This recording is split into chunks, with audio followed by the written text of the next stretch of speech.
Dawn of the Dead Network.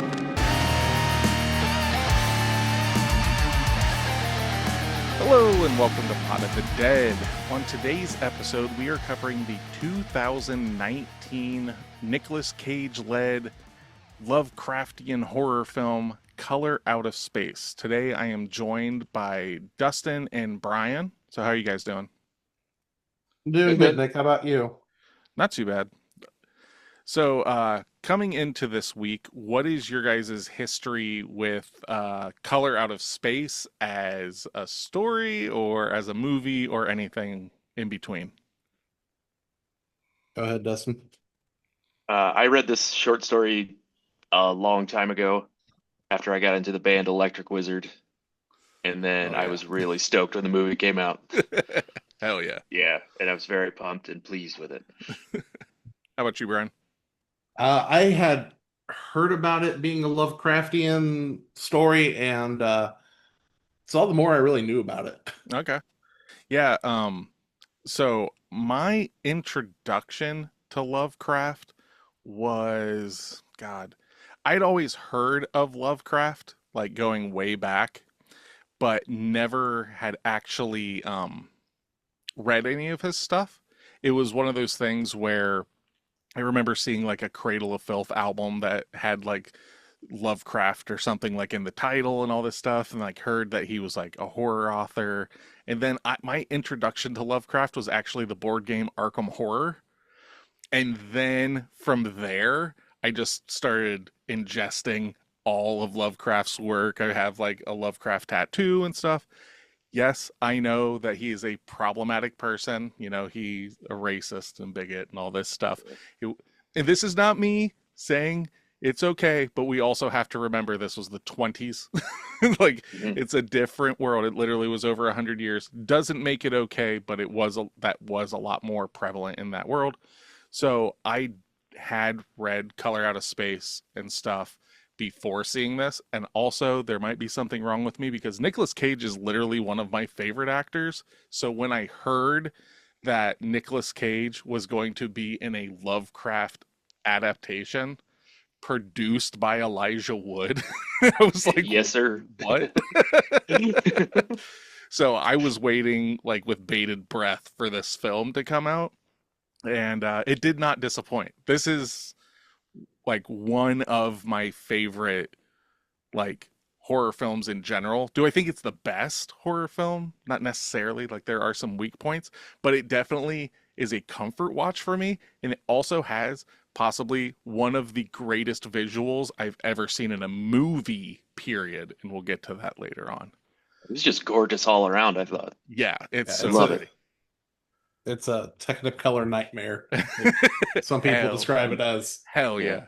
Which is cool because you could also say the same thing about Mandy, who comes from the same production company, Spectravision, that Elijah Wood is one of the like proprietors of. So because of Mandy with Nicolas Cage, Richard Stanley got the green light to do this.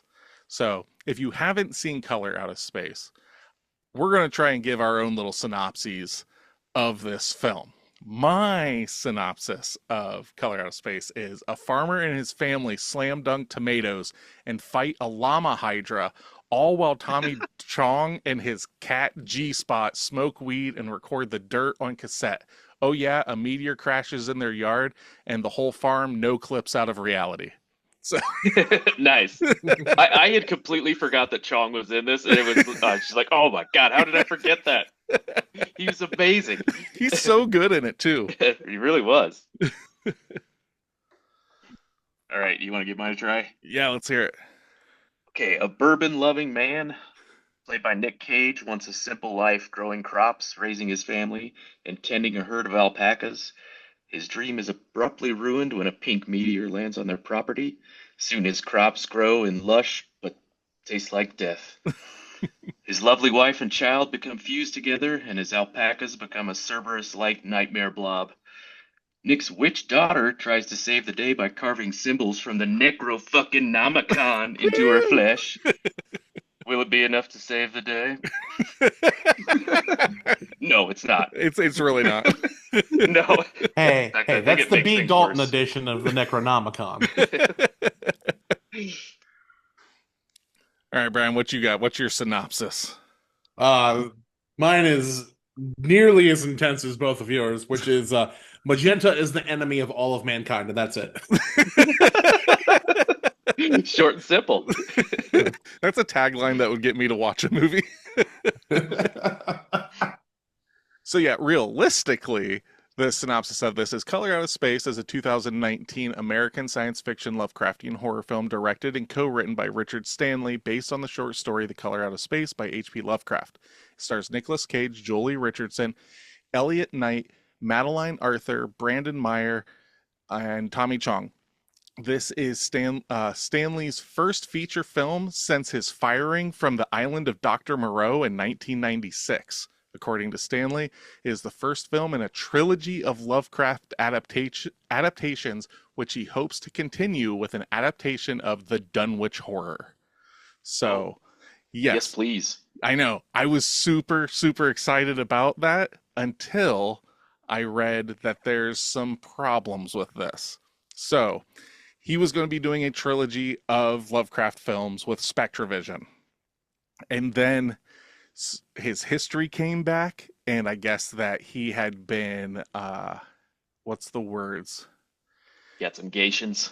Yes, charges were filed against a companion of his for physical abuse, but then he has countersued recently, so it's all in a gray area. All that being said, I don't think we're getting that trilogy, which sucks, but we still got this film. Spectravision has also said that because of this, they cut ties with him, and all proceeds that they make off of this film going forward go to abuse foundations and stuff like that. So I think that's pretty rad. Yeah, right on. And Yeah. there's a pretty good Dunwich horror from I think it was the 80s, maybe late 70s. Yeah, I've seen the cover of it. I've never watched it, but yeah, I have seen the cover of it. And there was a Color Yeah, I Out of loved it. Space I that thought was it was made great. in 2010, I think, and it's black and white. But yeah, there's a handful of Lovecraft adaptations. There's always this talks of Guillermo del Toro doing in the at the Mountains of Madness, and Oh, people are just yes. asking. There was test footage that came out at some point. It's never gonna happen. But God, please. Dude, he would nail that. That Yeah. would be incredible. Give me night gaunts and shit. Come on now. Or who's the guy who did The Void? Oh God, as I'm sitting you know in his front of name a offhand? poster, not off the top of my head, but yeah, Okay. Gillespie, I think is the last name. It's Astron 9. I know it's actually the same company that made Psycho Gorman, but Yeah. I think he would probably nail that because I got kind of Thing vibes from The Void, and I got Thing vibes from the Mountains of Madness too. oh yeah, this has it too with the, I said llamas, but you're correct. Alpacas in this are definitely from The Thing and all that kind of stuff. So, Mhm. but yeah, this movie came out in 2019. What do you think its budget was? And How much? I'm gonna go 10. 10 million? Yeah, What you got, I'm gonna Brian? go 8.5. 8.5? because they got Nick. They got Nick Cage. They got that That's Cage at least money. five. He of it, will right? perform for very little money. Let's be real here. He's Oh, got is that true? he's got castles to pay for. Yeah, So- comics to buy back. I know, right? His Action Comics #1. The budget is speculated between 6 and 12 million. So technically, you both are right. Its box office performance. How well do you think that this movie did in the box office? I bet Oh, it this- lost. I was gonna say this It run didn't just lose 4 money. million. It just lost 4 million. Yeah, 4 million. What you got, Dustin? yeah, I'd probably agree. It's probably somewhere around 4. We all wish it got 4 million. It made $1 million. Oh. So I think that Spectravision was okay with cutting ties with him, considering, but also it's one of those things, it blows my mind that they could have paid $12 million on a Lovecraft adaptation with a director that hasn't directed something in 20 years. I mean, in Nicolas Cage, this is in the time of the Nicolas Cage Renaissance that I will call it, right? Because like Mandy just came out the year before, then this, and you start getting more better Nicolas Cage films instead of like the early 2000, like, you've got your Ghost Rider 2, Spirit of Vengeance, and all the like Drive Angry and all these kind of films. But, all that being said, I fancy myself a Nicolas Cage aficionado, and we are going to do a draft on Nicolas Cage films. So, let's see here. We'll go Brian first, then Dustin, then me, and we're going to pick our 3 favorite, or hopefully favorite, Nick Cage films. If someone takes one, you can't also then take it, okay? So the first round's going to go Brian, Dustin, Nick. Second round will go Nick, Dustin, Brian, and then we'll end with Brian, Dustin, Nick. So if you're last in the first round, me, I'll go twice in a row, and so on and so forth. So, let's hear it. Brian, with the first pick in the Nicolas Cage draft, you select. Brian Delegation would like to take Sorcerer's Apprentice. Sorcerer's Apprentice, right on. I just learned this about that film. Did you know that that's like an adaptation of the Mickey Mouse part from Fantasia? Yeah, no, and it's terrible at that, and it's not a great film overall. Were there brooms? I think so. Yeah, there is a scene where he has the brooms carrying out the water and everything. Oh, The that sounds reason fun. I really love this film is because it showcases Nick's love of a book series that I also love called The Dresden Files. Oh, yeah. I'm familiar with that. Yeah, Nick helped produce the one season of the sci-fi show that came out. Okay. And I hope that he just put money on it and then did nothing else with it because it's terrible. Oh. It carries the namesake, but they changed all the characters. And I feel that with Lock and Key. That's how I feel about the Lock and Key TV series. Yeah. But what he is dressed up in that film is exactly Harry Dresden. Okay, cool. So because he plays the sorcerer from Fantasia, and then there's a younger kid that's basically playing the Mickey Mouse character. Yeah. God, I can't think what that kid's been in besides this. And I thought it was the dude who's in Renfield and Nosferatu and all that for a second. No, it's not him. No, it's not him. It's not him. It's not. But I could totally have seen that being him. I think it's the kid from the Dragon Ball Z movie. It's not him either. I looked it up earlier. I know who you're talking about. Pictured him right away. Yep. Yeah. He was the nerdy kid in Tropic Thunder. Oh, okay. So brave of them to pick a white guy to play Goku, wasn't it? It was. So brave. So brave. All right, Dustin, with your first pick in the Nicolas Cage draft, what do you got? My all-time favorite of his is Kick-Ass. Oh, nice. I love that movie so much. Hell yeah. Maybe one of the best comic adaptation movies. Yeah, that first one fucking slaps. Yeah. I don't have much to His say name, about it, but yeah, his name's Big Daddy. Is that his name? Yeah. Yes, very much so. He's a giant fan of Adam Sandler. I think I see why you picked that one. you like a Nicolas Cage in spandex. I get it. My first just pick ruled throughout the whole thing. Yeah. Oh yeah, it like I'd read the comic series and stuff like by was it Joe Mark Romano Miller. Jr., right? And, yeah, I think Miller wrote it. Miller Yeah, it's Mark Millar. Yeah. Okay. Millar. Yep. Sorry. Yep. But yeah, I We got remember there. I remember reading it and everything. It was dope. Movie came out, slaps. The second one I don't even remember. I know that I saw it, but I don't remember it. It was good. Yeah, I Was thought it? it was still good. Was Yeah. it? You I don't could have done remember without Jim characters Carrey. like the motherfucker? I remember that, but I don't remember much else. McLovin being the motherfucker is about all I remember. So for my first pick, it's a movie. It is without a doubt my favorite Nicolas Cage film, and it's Joel Schumacher's 8mm. I don't know if you guys have ever seen that. It's written by the same guy that wrote Seven, and it's basically Nicolas Cage as a private investigator tasked with tracking down the people who created a snuff film. An old lady's husband dies, and she finds it like in his private possessions, and he goes to like hunt them down and everything, like try to find out who made it and everything. And it's super dark. It's got a young Joaquin Phoenix in it. The dude, what's his name? Something Stormmeyer, the dude that played Lucifer in the Constantine film. He plays like the fucking porn director that created the film. It's super dirty and grimy. It's like from '99. It just drips in that stuff. That's my favorite Nicolas Cage film of all time, and I literally just watched it yesterday. Man, I'm failing so far. I've only seen one of those, and it was my suggestion. I'll say so. So it's a documentary, right? Yes, absolutely. Yes, shot in real time. This is just what Nick does at his off time. Yes. Nicolas Cage, not me. All right, so now we're going to loop back around, and let's see here. I'm going to take, for my second pick, I'm going to take my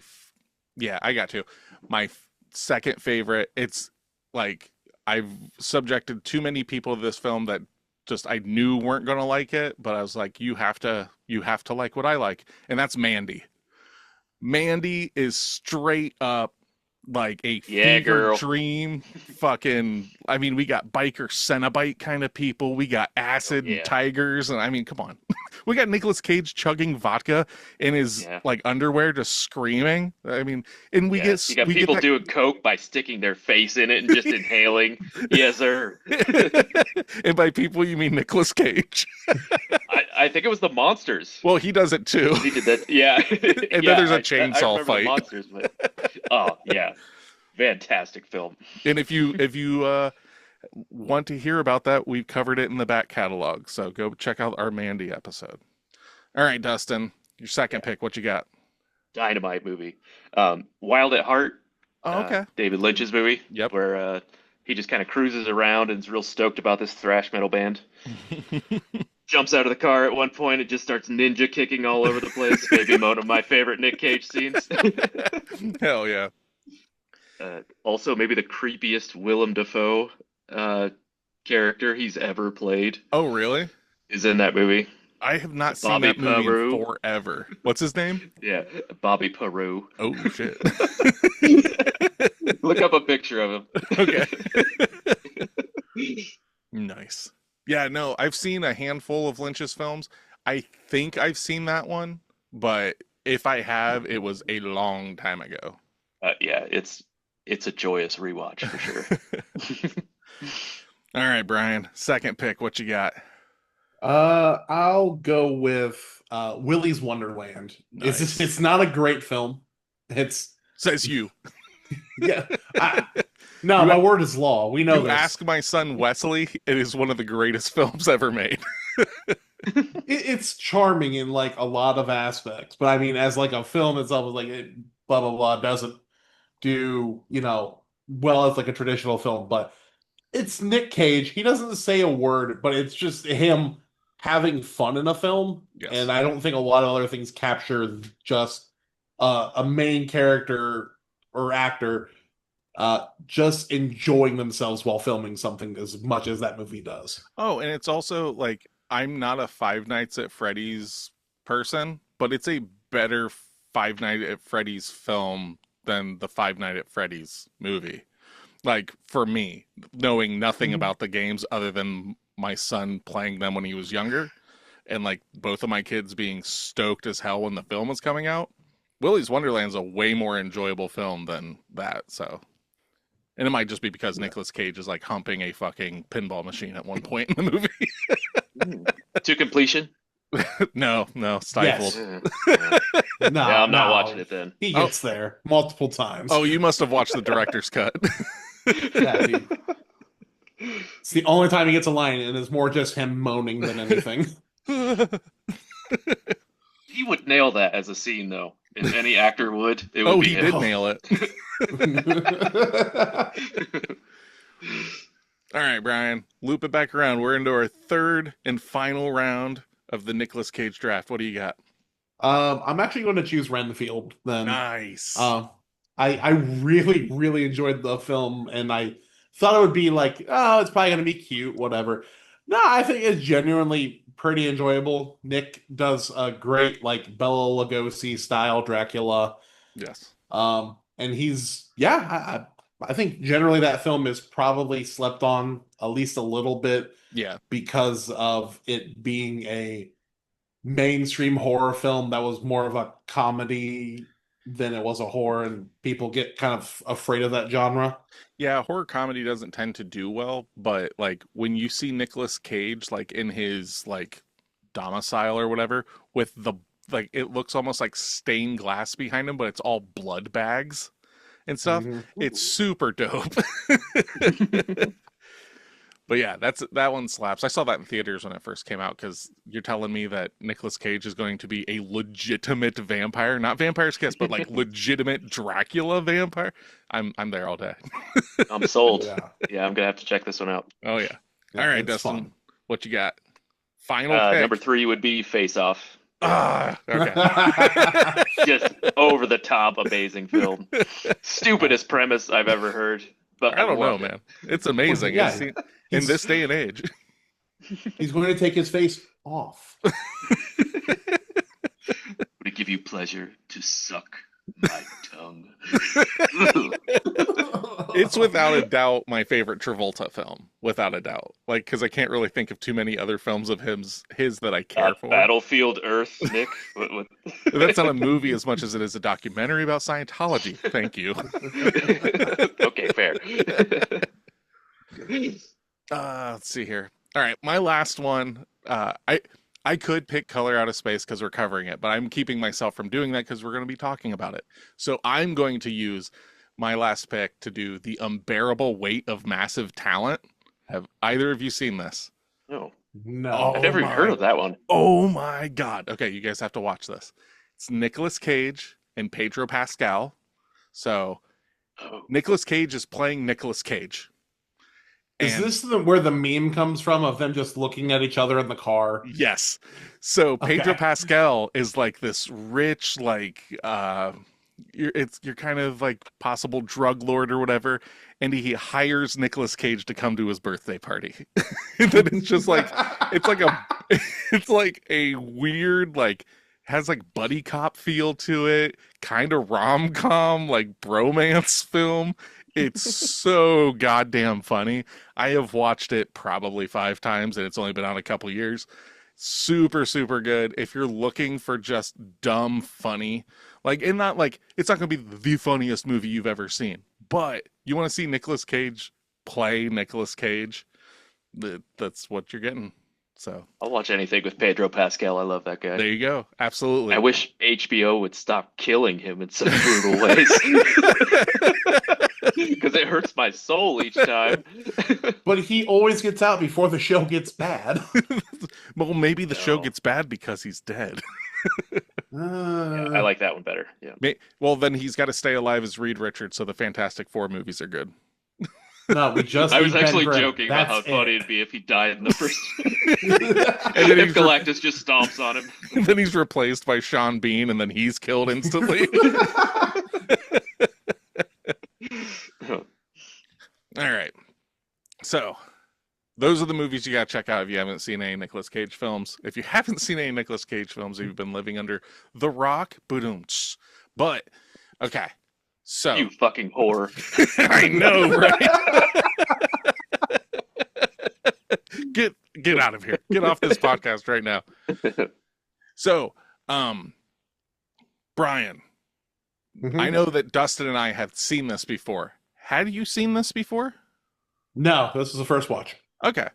So, going into this movie, did you think that you would see Nicolas Cage doing some weird interpretation of his father throughout it? Because I'm not sure what kind of voice he's trying to do, but it is a choice. I'm just mentally scarred that he was so horny in this film. Oh, yeah. So horny. Yep. Like, he's a step away from Don't worry, he's asleep. We can still do this. Yeah. Just I put believe a there was blanket talk over about his face. amputated legs too during that sensual talk. Yeah. Was it legs? I don't know. Like I obviously. think she mentioned something about what if I had no legs. Oh yeah, yeah. Mhm. It's like, They The kept classic, going. what if I and was he a goes, worm? yeah, he talks about like jamming her in her fucking luggage, fucking her. I forgot about that. That was all probably ad lib too. That wasn't even in the script. I actually kind of liked his voice when he was being a dick, though, because sometimes when people are being dicks in horror movies, it just like it brings the vibe down. But Yeah. this, I just laughed harder. Yeah, it's like I was saying, it's such a choice because he's like, now listen here. Like it's like this is like Yeah. kind of like up in his sinuses when he's talking. Yeah. Like, are you gonna be an artist or why don't you just get the fuck out of my face? Like all that and shit. I'll stay the fuck away from you. Yeah. It's so like I just want to see a prequel that is Nicolas Cage playing his dad, so we can get that character because I'm The whole time. Yeah, I want to know who this character is. Like, Yeah. those are the The snapshots we booze, get. was that from his dad too? Possibly. Dad, booze hound. There is I've there never is a seen anyone put bourbon in their nose to avoid a smell. or put That's bourbon the first time I saw that. or put bourbon on like fucking like reptile Yeah. skin. Like I'm gonna have to it's- keep that one in my pocket for later. like it's an antiseptic. Yeah, just I'll I rub mean, a little on there. it's technically alcohol, so maybe, but It's just drying out the skin. Once it's dry, it heals. That'll fix my reptile skin. I've got reptile dysfunction, guys. Yeah, he looks like. Remember hearing about those people that used to do crocodile? Oh yeah. Yeah, that's what I pictured. Was yeah. So talking about his dad, right? So when he sits down to watch TV in the living room, a photograph of his father can be seen at the side of his armchair. And the man in the photo is a young Robert E. Howard, the creator of Conan the Barbarian. And he was close friends with H.P. Lovecraft and was one of the other writers of the Cthulhu mythos. He wrote some short stories that are mixed into that. So, Oh, very cool. like the attention to detail on all these little things is ridiculous in this movie. So, like even his daughter in the movie, Lavinia, is taken. Lavinia's name is taken from another character in the Lovecraft like Cthulhu mythos. There's just all these different things.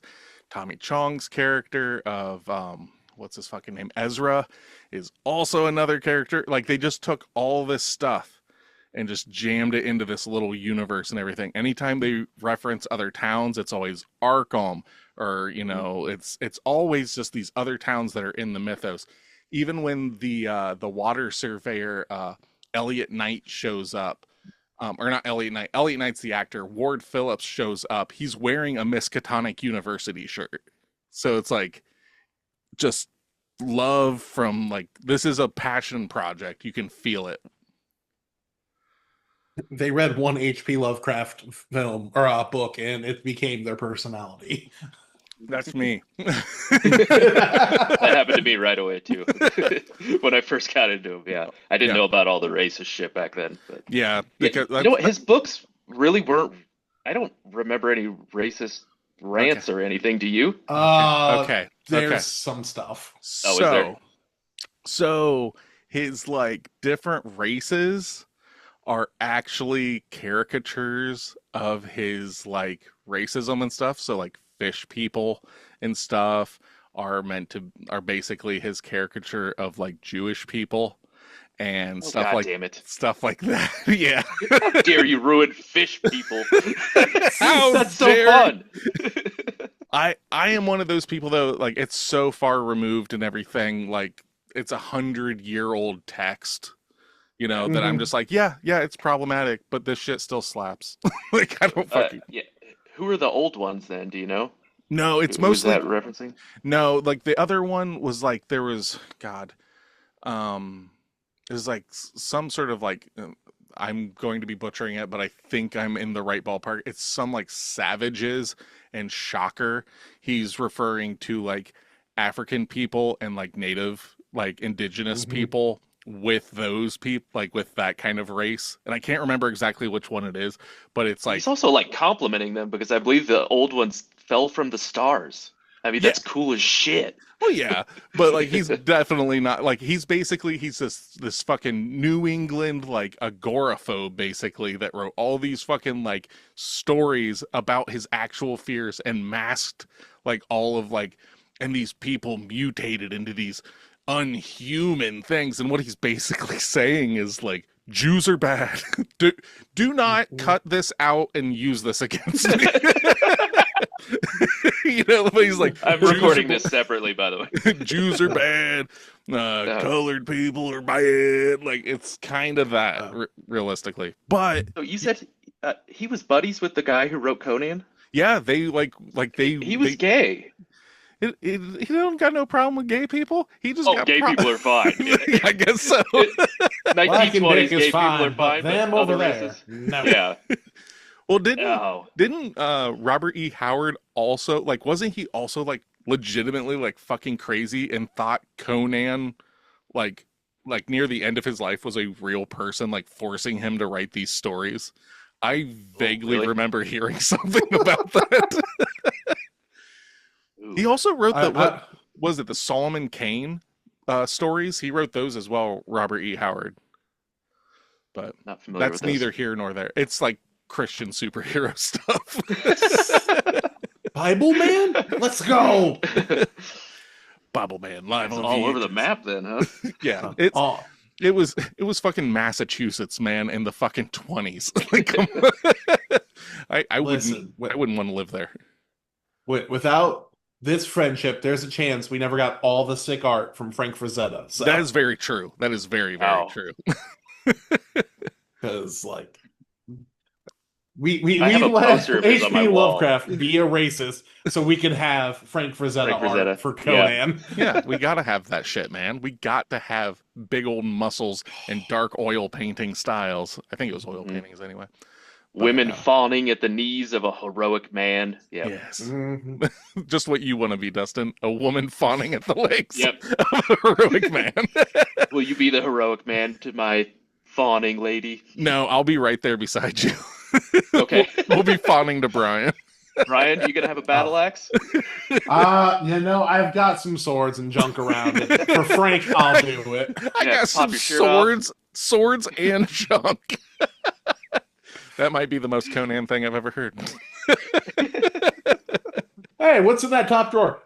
Knives, swords, coupon to Walmart. I got an expired steak and shake coupon and a battle axe. So, Oh, and some nair for my chest. so I don't even know where we're going right now. we're so off the rails. So, all right. What are some of your favorite parts of this movie? So, I'll just start us off with our hand puppet Hydra alpaca monster that we Yes. get is so fucking good. I love how like the shots are real close up and it's just like the fucked up eyes and everything. And then you see it like fucking like doing all of its weird wet puppetry and stuff. And then Nicolas Cage just ah, ah, Go ah. shotgun frenzy on it. Yeah. Hell yeah. That could have been in the rest of the movie. I mean, it would have made me so happy if that became like a main character. The shotgun or the alpaca? Oh, yeah, no, the alpaca. Yes. Oh, yep. I thought you were saying then the shotgun's just walking around with a mustache. What'd you call it? Oh, A yeah. Hydra? Yeah, it's An kind of like alpaca Hydra. Yeah, that's a perfect description. Yeah. Yeah, no, I don't know why. For some reason, while watching this film, that is one of the few scenes I have seen out of horror films that actually made me like cringe inwards of like, oh, that's unpleasant yeah. when he's killing Oh, it. really? I was like, I don't know why. Like, so much other stuff that I know is way worse doesn't bother me. But for some reason, I don't know if it was how they shot it or what. It's But it actually just made me extremely like, wet. oh. Yeah, it's I think for me, it's because like the skin is pulled back. It's like their heads are almost skeletal. Their eyes are like they are extremely fucked up looking, which I'm here for.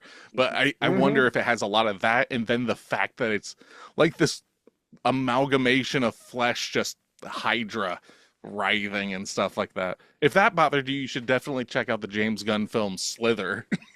I have. And Slither doesn't bother me. For some reason, Yeah. it's just this scene. I don't get it. Okay. How about you, Dustin? What's some stuff that are like high points for you? Yeah, you definitely took the best one, the alpaca monster. I love Well, when you like can have it. reality You can was. have it. Oh, I can have it back. Yes, you can have it. Here's a sloppy seconds. Yeah, I really loved when just reality was coming unfurled at the end and everything was blurring, and that was just beautifully done, I thought. That is my favorite scene in probably anything I've ever seen. It's just they nailed it. It's like so much screen tearing and stuff. Like the way he's like moving, but everything's staying. It's just so fucking cool. Like the rest of the movie could suck like all the dick. That alone would make it a 5 out of 10. Like that, I'd give it 5 points for that alone. You know. Yeah, I love the way when the meteor overtook people, you could see like the glowing of the brain with the magenta color. Yeah. Oh, just visually, this whole thing was stunning. Like just the little subtleties of like seeing the color in the ice and stuff like that are like neat little touches. I probably one of the best performances in this film. Shocker, Nicolas Cage again. But after he kills his wife and child with the shotgun, he's just like, they're not my family. And he just like leaves. It's so much that like he's just completely detached. Like he has lost it. Or like when he's like opening the door to like the sheriff and everything, he's like, oh, the family's right over here. And he's fucking like scratching all over him. Yeah. Nicolas Cage. And then they ended up being on the couch later in the movie. I love that. Yeah, because like reality's fucking like trippy and everything. Just, or how about when we get to see where the color came from? Like in that weird, like trippy space thing of like all the worms and the monolith spire. Oh yeah. I want more of that. Yeah. Just Cosmic horror, man. I can't get enough. I know, right? I actually had like a short little list of like if people aren't familiar with cosmic horror but have seen this film, the obvious choices are like, oh, check out The Thing and, you know, stuff like that. Some that people like kind of sleep on that is really big is like Annihilation. Have you ever seen that with like Oh, Natalie hell Portman? yeah, man. Yeah, which is very similar to this. It definitely has a color out of space feel. One of those really rare cases where the book sucked dick, but the movie was awesome.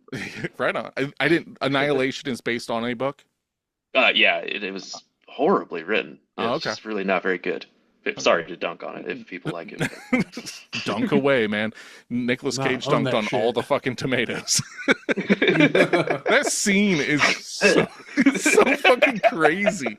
Because like he's like losing it, and then he's just like, what? Like what's going on? Like he's all over the place. Because how it kind of plays off to me in that scene is that him and his father are like sharing the body at points.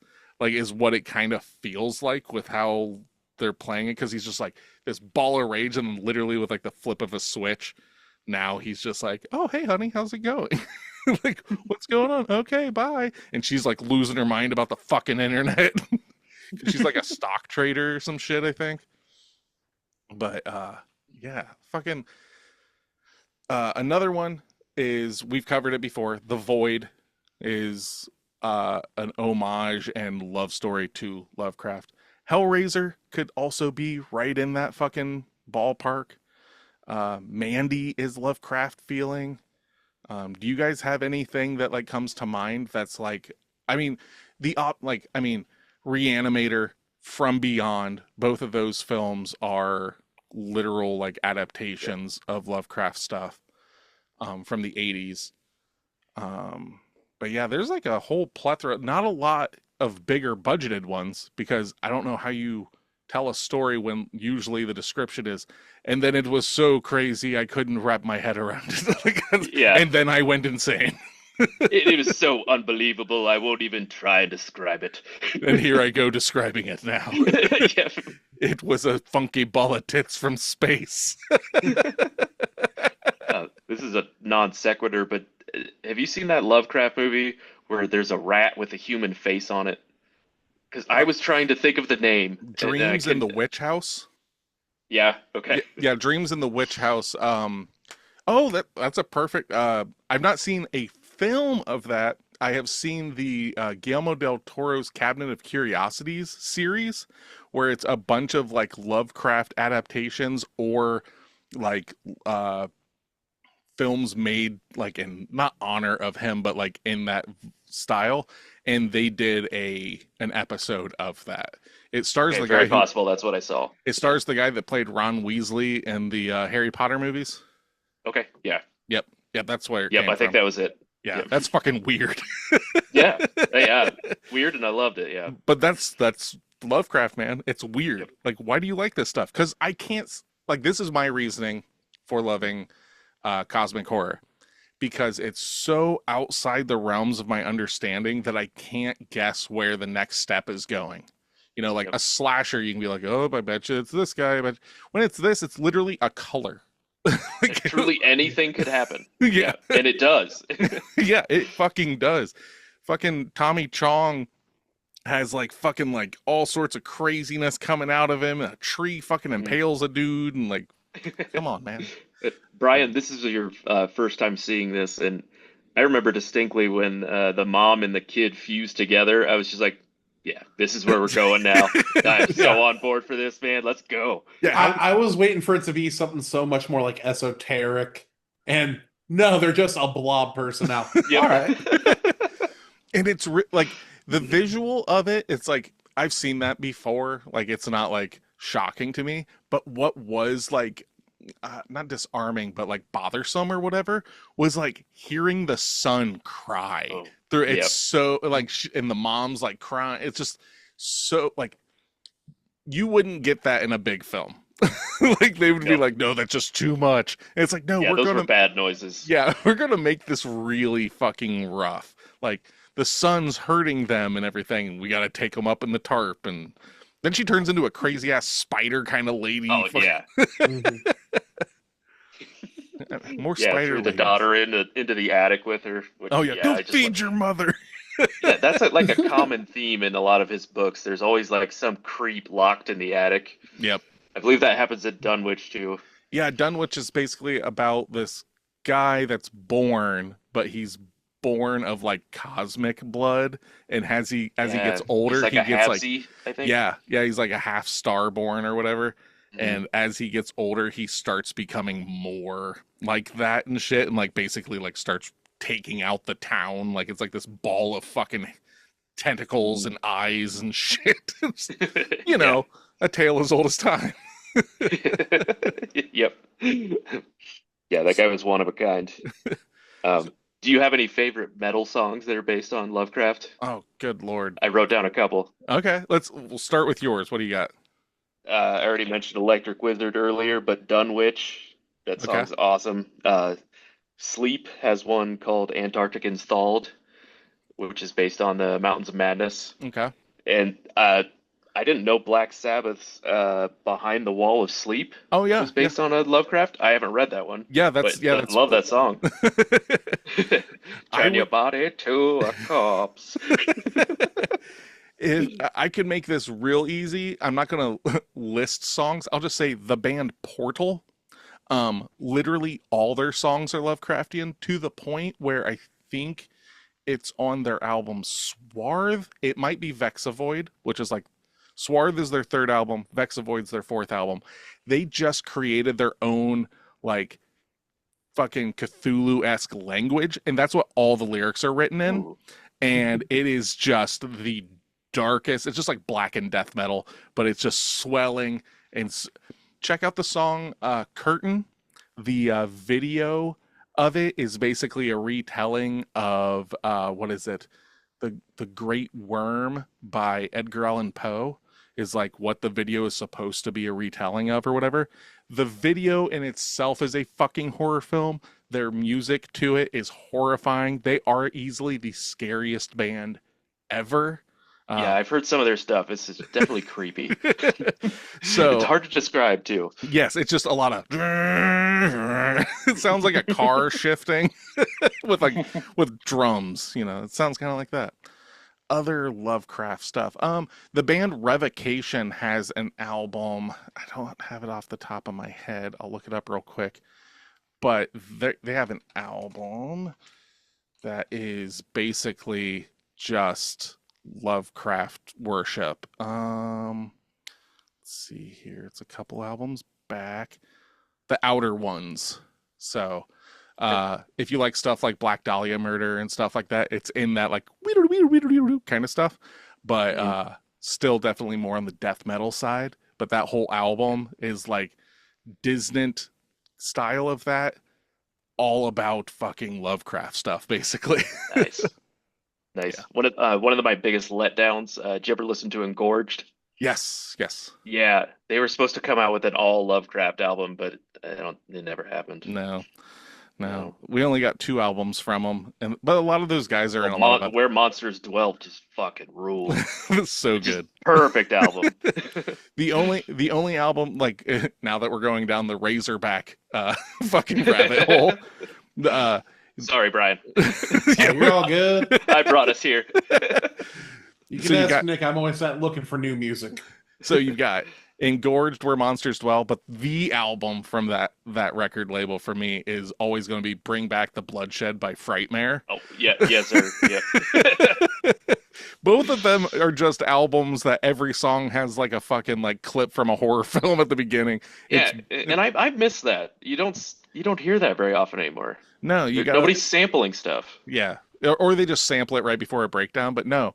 We need shit like I need half of a fucking movie in front of my fucking album, okay? Or in front of my song. That's what I need. It gets you so pumped up, though. Friday the 13th, Part 2. Yeah.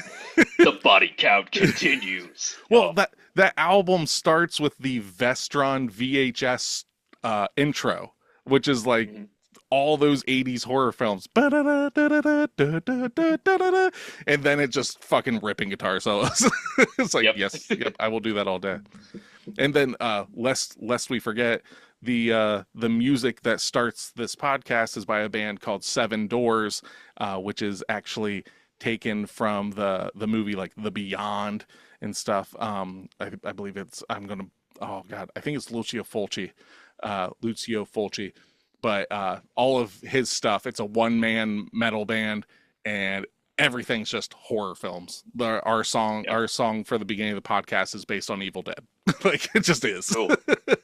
I didn't know that was just one man. Very impressive. Yes. So he actually just like put Blood out a new... Freak, huh? Oh yeah, Blood Freak. Fucking. They had the best samples, I think. God, I'm drawing a fucking blank. I'm gonna lose my metal cred card, man. Now we're just going for the fucking... Oh god, there it is. Okay, you want samples at the beginning of songs? Listen to Mortician, okay? Okay, yep. Just listen to Mortician. Fucking, they've got albums like Hacked Up for Barbecue, all this stuff. It'll be like a minute-long sample at the beginning of a song, just like for the whole thing, and then it's just the most like down-tuned grisly bass and lots of blast beats. It's all good stuff. Yeah. I'm like, it was like pissing me off because I was like, I have a shirt of theirs, why can't I remember their fucking band name? I space on that shit all the time, man. Yeah, I had to go to Spotify and just Hacked Up for Barbecue, Mortician. So sorry out there to all the Mortician fans, you can pull my card right now. But anyway, okay, so Brian, seeing this for the first time, right? Have you ever seen any other Lovecraft stuff? Yeah. I'd seen The Void by your recommendation. Okay. My brain is just drawing a blank though on junk right now. But does this interest you in like going down the rabbit hole of checking out this kind of stuff, or is it more like, nah, this isn't my cup of tea? I think that this kind of stuff is so varied because I've read Lovecraft stuff before. I've got a couple of books that are like in like not encyclopedias, but like collections of his writings and things. Yeah. And it varies a lot there as well. Mm-hmm. But like this was maybe it's recency bias. I think I like this more than The Void. I find it Nice. more interesting. I think the color actually being magenta is really this is about as nerdy as I can get. It's very interesting because magenta is a color that is basically where two colors match. Like it's not really something that we perceive right. Mm-hmm. It's where two colors should match to make this color. Our brain doesn't like that, so it makes magenta. Oh, cool. It's very odd thing that deals with like the colors we see and like how limited our eyesight is with Oh, the like with ability our to see colors. like our cones and rods and shit like that, like Yeah. just Yep, aren't yeah. able to actually pick it up. So the color magenta in the world is not exactly what we are perceiving. The wavelength of where it should set, it sits in like weird multiple areas, and Huh. it's also what makes up like there's RGB and then there's I think it's CYM, which is cyan, yellow, magenta. That's a very nerdy, unnecessary bullshit. Well, no, but like But, it probably is the reason that they went with this color, even though it's like, because they try to make it where it's like, I don't even know what color it is. It was some color I couldn't explain. But for a movie, you have to give a color, right? yeah, That's yeah. probably why they landed on it and stuff. And there's Mhm. always like that, like you can see like these like wavelengths, like these like wave patterns in the air around it and stuff. So they did. Yeah. They definitely knew what you're talking about when they picked that. Yeah, yeah. So 'Cause Brian, are there colors we can't see? Oh, yes. Oh, 100%. Whoa. Even if you look back to like the earliest writings and stuff, they describe the oceans as like wine colored. Yeah.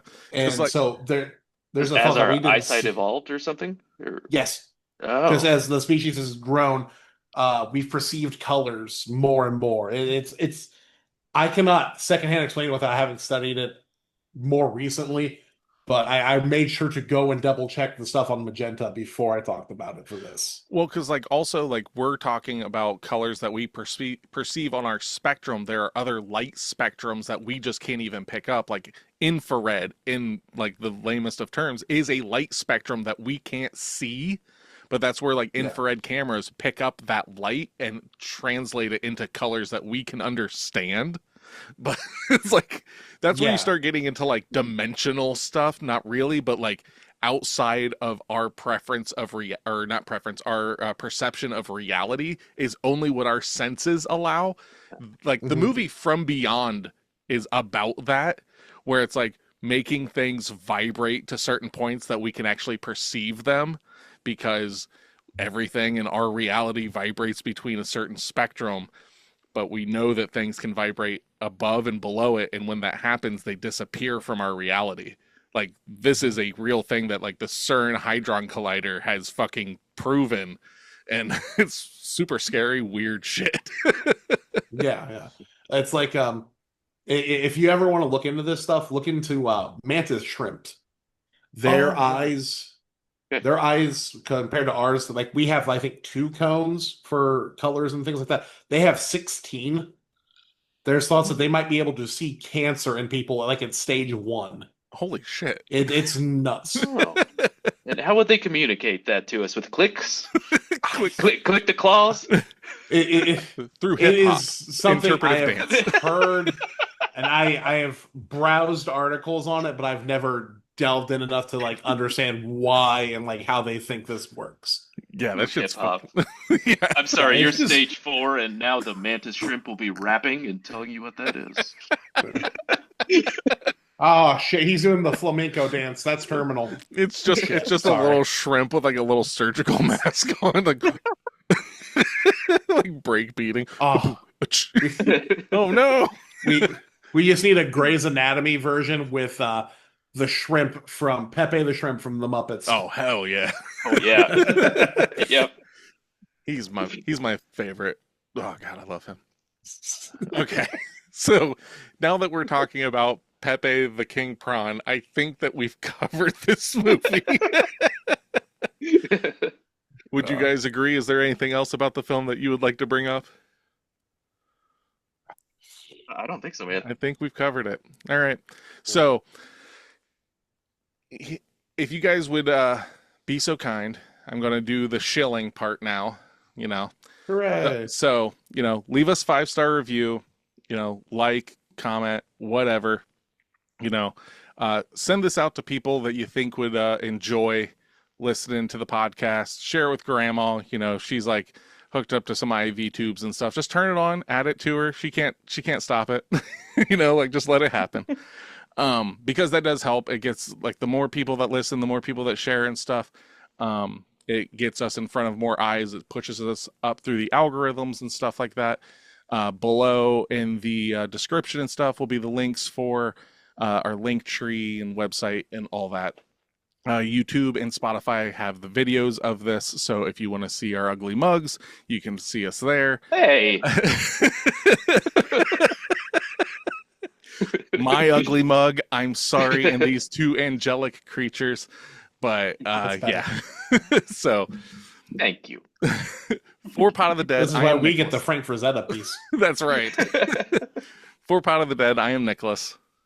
I'm Dustin. I'm Brian. Come back and listen to us, or else.